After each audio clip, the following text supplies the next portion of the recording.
और आलम इस तरीके का है कि अगर आप देखेंगे कि आज अंतत्वगत्वा वो परेशान होकर जो हमारी बहनें हैं वो अंत में घर में शादी के दबाव में आकर कहीं ना कहीं वो कोचिंग, वो पढ़ाई, वो शिक्षा से कहीं ना कहीं विमुख उनको रहना पड़ता है, उस पद से, उस रोजगार से उनको विमुख रहना पड़ता है। तो ये एक बहुत बड़ी समस्या है। इतने दर्शक हमें देख रहे हैं वो भी इस बात को समझे कि हाकम सिंह फंसा इसलिए वो अपराधी है। प्रेमचंद अग्रवाल जी के खिलाफ अभी तक कोई जांच नहीं बैठी भी तो एक विधानसभा की एक खाली एक समिति का गठन हुआ। उस समिति के पास कितनी लेजिस्लेटिव पावर है, कितनी पुलिसिंग पावर है, कितनी एग्जीक्यूटिव पावर है, कितनी जुडिशरी पावर, ऐसा कहीं पर भी उसमें कहीं पर भी मेंशन नहीं है। उत्तराखंड का जो युवा है उनसे मेरा अनुरोध है, किसी पार्टी वर्ग से पहले आप उत्तराखंडियत को अपने आचरण में, अपने व्यवहार में, अपनी वाणी में लाएं। पार्टी का आप बाद में बन जाइए। मैं इतने बड़े प्रकरण हुए और कोई भी स्टूडेंट फेडरेशन मुझे अभी तक सड़कों पे नहीं दिखी।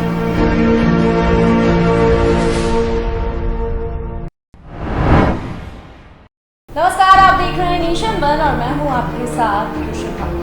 विधानसभा भर्ती घोटाला जिस कदर उत्तराखंड की जनता के साथ छल हुआ है, विश्वासघात हुआ है, तो ये मुद्दा अपने आप में ही एक चर्चा का विषय बन जाता है, न केवल प्रदेश में बल्कि समूचे देश में। तो इसी पर चर्चा करने के लिए आज हमारे साथ न्यूज रूम में मौजूद है उत्तराखंड जनता के युवा नेता कनक धनक। सर बहुत स्वागत है आपका। थैंक यू सर, सवालों का सिलसिला शुरू करते हैं और मेरा पहला सवाल आपसे, जिस कदर बेरोजगारी का आलम जो है वो उत्तराखंड राज्य में देखने को मिल रहा है और ऐसे में विधानसभा भर्ती घोटाले की खबर सामने आती है, तो कहीं ना कहीं युवाओं का जो मनोबल है वो कहीं ना कहीं टूटता हुआ नजर आ रहा है, आहत आ रहा है। तो इसके लिए आप क्या कहना चाहेंगे? देखिए, जब कोई भी बच्चा या स्टूडेंट तैयारी करने के लिए पहाड़ों से नीचे आता है, कुमाऊं के दूरस्थ क्षेत्रों से, पिथौरागढ़, मुनस्यारी से, जब वो देहरादून, कर्णपुर में कोचिंग लेने के लिए आता है, तो उसके मन में एक जोश होता है, एक उमंग होती है कि हम लोग इस कोचिंग के माध्यम से उस पेपर तक और उस पेपर के माध्यम से उस पद तक जरूर पहुंचेंगे। पर अब जब से ये दो प्रकरण उत्तराखंड में हुए हैं पिछले 2 महीने में, एक हाकम सिंह और एक प्रेमचंद अग्रवाल जी वाला, तो मुझे लगता है उससे जो एक काफी बड़ी संख्या में जो छात्रों के अंदर जो निराशा का भाव है, मुझे लगता है वो कहीं ना कहीं हम सबको कुंठित कर रहा है। बच्चे बड़ी उम्मीद से पहाड़ के गोपेश्वर से, उत्तरकाशी के भटवाड़ी से, पौड़ी से, रुद्रप्रयाग से सैकड़ों की संख्या में धर्मपुर, कर्णपुर में आते हैं कोचिंग करने के लिए। और अब आलम इस तरीके का है कि अगर आप देखेंगे कि आज अंतत्वगत्वा वो परेशान होकर जो हमारी बहनें हैं वो अंत में घर में शादी के दबाव में आकर कहीं ना कहीं वो कोचिंग, वो पढ़ाई, वो शिक्षा से कहीं ना कहीं विमुख उनको रहना पड़ता है, उस पद से, उस रोजगार से उनको विमुख रहना पड़ता है। तो ये एक बहुत बड़ी समस्या है और समस्या हम ही लोगों ने इसको पैदा की है। ऐसा नहीं है कि ये कोई पहले से ही समस्या थी। ये बड़ी आर्टिफिशियल प्रॉब्लम है जिसको हमारे ही लोगों ने या हम लोगों ने नजरअंदाज करके इन समस्याओं को पैदा किया है। चलिए, तो इसी के साथ मैं अपना दूसरा सवाल लूंगी आपसे और मैं जानूंगी, जहां एक तरफ विधानसभा अध्यक्ष जो तो खंडूरी जी हैं, उनका कहना है कि जो भी अनियमितता भर्तियों में हुई होगी तो उसके खिलाफ सख्त कार्रवाई होगी, खंडन किया जाएगा, तो वहीं वित्त मंत्री प्रेमचंद अग्रवाल कहते सुनाई पड़ते हैं कि नियम अनुसार भर्तियां हुई हैं, नियम के मुताबिक भर्तियां हुई हैं। तो आखिर ये कौन से नियम हैं जिनको कहीं ना कहीं जनता को समझ नहीं आए हैं, ये नियम जो जनता की समझ से परे हैं? देखिए, इसका एक सीधी सी कैलकुलेशन है। उत्तराखंड की विधानसभा पूरे भारत में नंबर 19 की विधानसभा, जिसमें 70 विधायक और 13 जिले हैं। उत्तर प्रदेश की विधानसभा में 403 विधायक और 75 जिले हैं। वहां पर कार्मिकों की संख्या 546 है और 19वें नंबर की विधानसभा में कार्मिकों की संख्या 546 उत्तराखंड में और 540 यूपी में है। अब आप इस बात का अंदाजा लगा लीजिए कि 19वें नंबर की विधानसभा में नंबर 1 की विधानसभा से 6 कार्मिकों की संख्या ज्यादा है। इसका सीधा मतलब है प्रत्येक विधायक के लिए 6 से 7 स्टाफ वहां पर मौजूद है। क्या इतने स्टाफ की क्या जरूरत आन पड़ी? और विधानसभा अध्यक्ष जी ने बिल्कुल, उन्होंने कहा कि सब कुछ नियम अनुसार हुआ। मैंने वो नियमावली भी पढ़ी नियमावली उत्तराखंड विधानसभा सचिवालय नियमावली 2011 सेवा एवं भर्ती अधिनियम, अगर आप उसको पढ़ेंगे उसकी धारा 5 उसका सेक्शन 5 उसका सेक्शन 5 ये साफ साफ कहता है कि एक कमेटी का गठन होगा जिसकी अध्यक्षता विधानसभा अध्यक्ष जी करेंगे। उस कमेटी के सदस्य के रूप में पार्लियामेंट्री अफेयर मिनिस्टर होंगे, एक व्यक्ति शासन से होगा, एक व्यक्ति वित्त से होगा। ऐसी किसी कमेटी का गठन नहीं किया गया। यहीं से अधिकारी, यहीं से कर्मचारी, यहीं के विधायक हेलीकॉप्टर और चौपर भर भर कर भराड़ीसैंण गैरसैंण जाते हैं जब विधानसभा का सत्र होता है। और उसके नाम पर इससे पहले वाले विधानसभा अध्यक्ष जी भी अपने अपने कार्यकाल में भर्तियां करते हैं कि विधानसभा गैरसैंण में बन रही है, हमें मैन पावर की जरूरत है। वो भी लगभग 130 लोगों की नियुक्तियां करते हैं और जो वर्तमान वाले हैं ये भी लगभग 75 लोगों की नियुक्तियां करते हैं। मुझे ये समझ में नहीं आया उस 5 दिन के मेले के लिए, उस 5 दिन के मनोरंजन के लिए ये कितनी भर्तियां और करेंगे और इतनी भर्तियों की आवश्यकता कहां से आन पड़ी। और उनका जो भार है, उसका जो आर्थिक भार है वो आपके और हमारे कंधों पर है।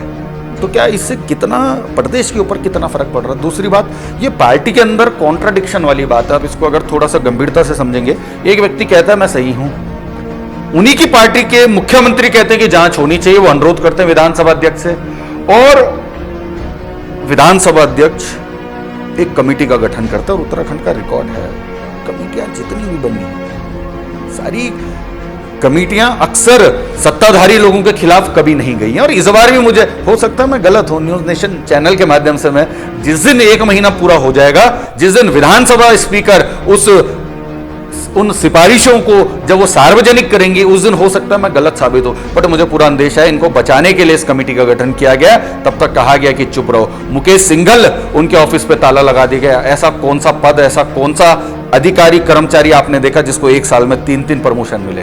ऐसा कौन सा आपने कर्मचारी देखा जिसको इतनी कम सर्विस में, एक 16 साल के आईएएस के सर्विस के बराबर का उसका वेतन है, 1,60,000 रुपए वो प्रति माह निकाल रहे हैं। तो बहुत सी ऐसी चीजें हैं जो एक आम आदमी को कुंठित करती हैं, आपको और हमको परेशान करती है।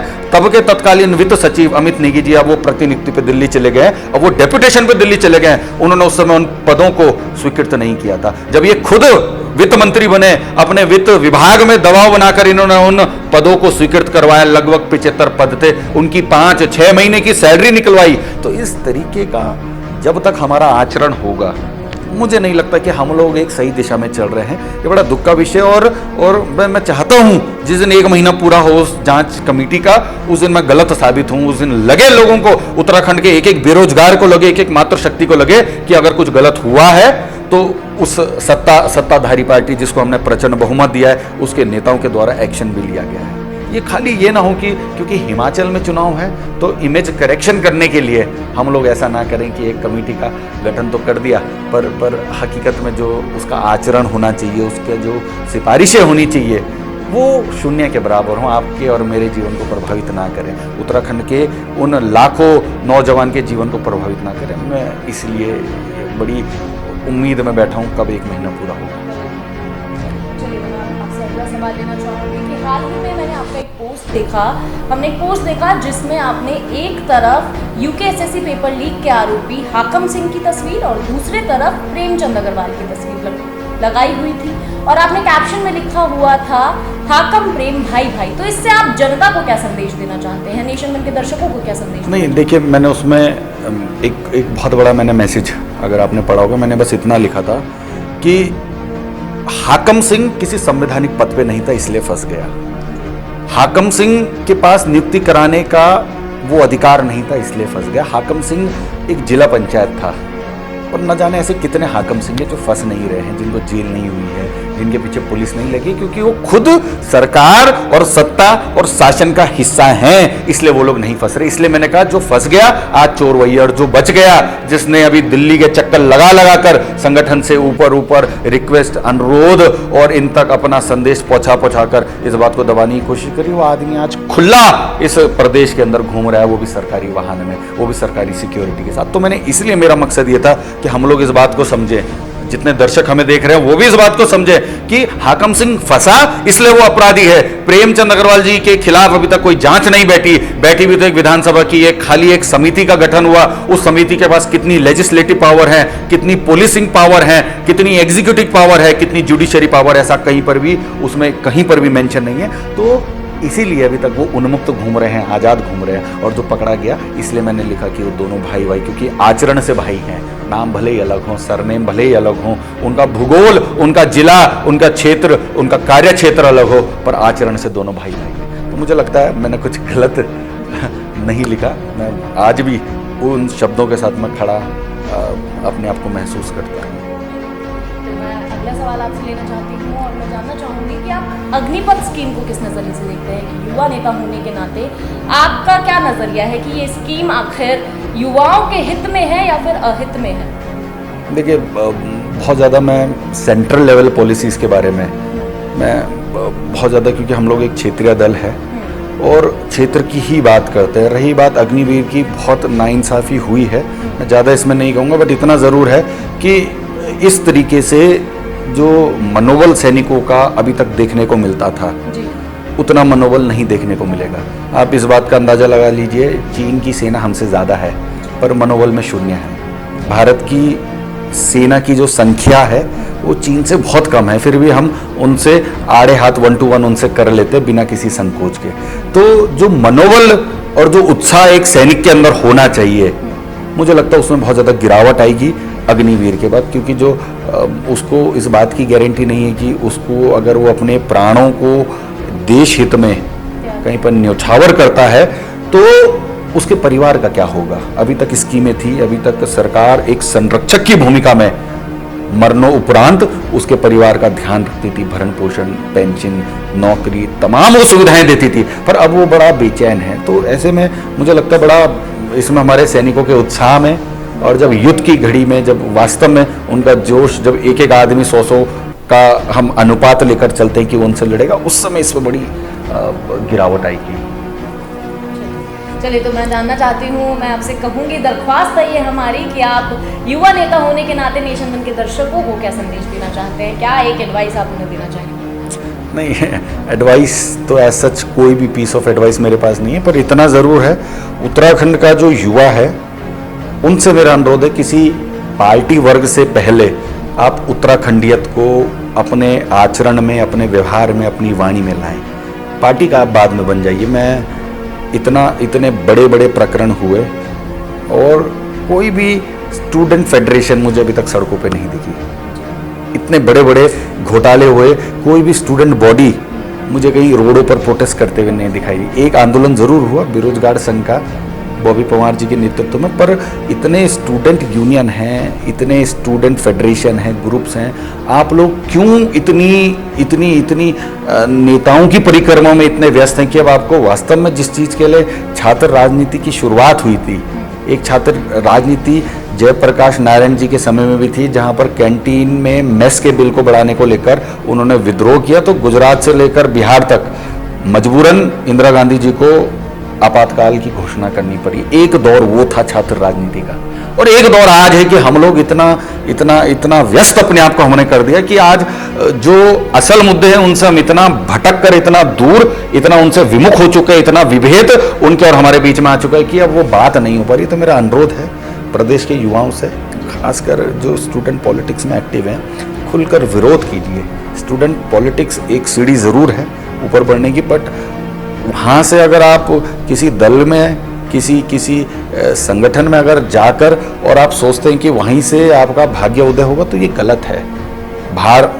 आपका भाग्य आपकी मातृभूमि की नियति पर निर्भर है। जब ये इसका संवर्धन, इसकी सुरक्षा और इसमें जब सही तरीके से, सुचारू तरीके से जब नीतियां चलेंगी, तभी जाकर हम और आप एक खुशहाल उत्तराखंड की परिकल्पना कर सकते हैं। वो परिकल्पना जो हमारे आंदोलनकारियों ने, जो उत्तराखंड के मातृशक्ति थी, वो बेलमती चौहान हो, हंसा धनाई हो, राजेश वाली हो, ऐसे लोगों ने जिन्होंने अपने प्राणों की आहुति देकर जो सपना उत्तराखंड का बुना था, तब जाकर हम उस सपने के उत्तराखंड में जी पाएंगे, रह पाएंगे और खुशहाली से अपना जीवन यापन कर पाएंगे। बहुत बहुत धन्यवाद सर। चलिए, तो ये थे हमारे साथ युवा नेता कनक धनाई। आपने जाना क्या क्या कुछ प्रतिक्रियाएं जो हैं कनक धनाई की रही विधानसभा भर्ती घोटाले के लिए। तो ऐसे ही इंटरव्यूज के लिए देखते रहिए नेशन।